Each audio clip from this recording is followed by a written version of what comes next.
In this video, we'll solve an exponential equation that contains both log and natural log.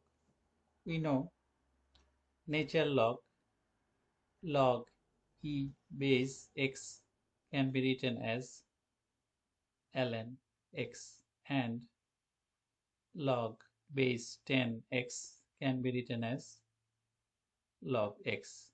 We have both these type of log in this exponential equation.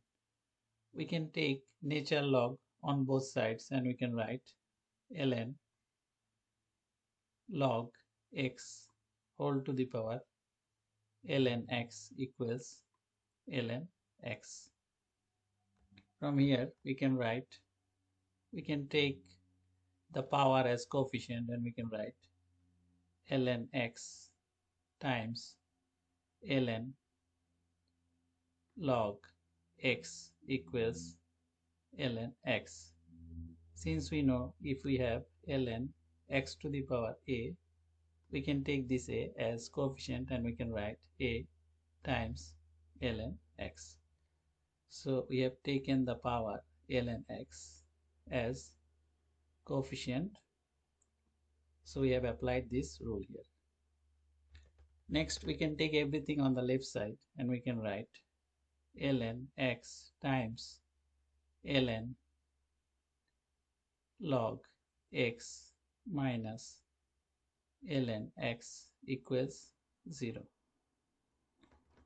We can take ln x as common term and we can write ln x times ln log x minus 1 equals 0.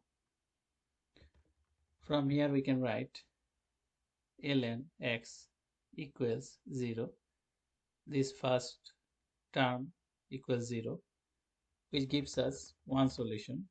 We can write, since ln has a base of e, we can write x equals e to the power 0. Since if we have log a base x equals b, we can write x equals a to the power b. So we have applied this rule here. From here we get the first solution, x equals e to the power 0 equals 1. So this is our first solution for this exponential equation.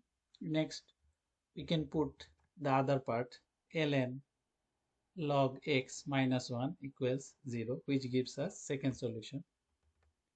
So we have ln log x minus 1 equals 0. From here we get ln log x equals 1. Since ln has base e, we can write log x equals e to the power 1. Then we can write log x equals e. Since log has base of 10, from here we get x equals 10 to the power e. So this is our second solution. So x has two values, x equals 1 and x equals 10 to the power e. So these are the solutions for this exponential equation that contains both log and natural log. This is the end of this video. Thanks for watching the video.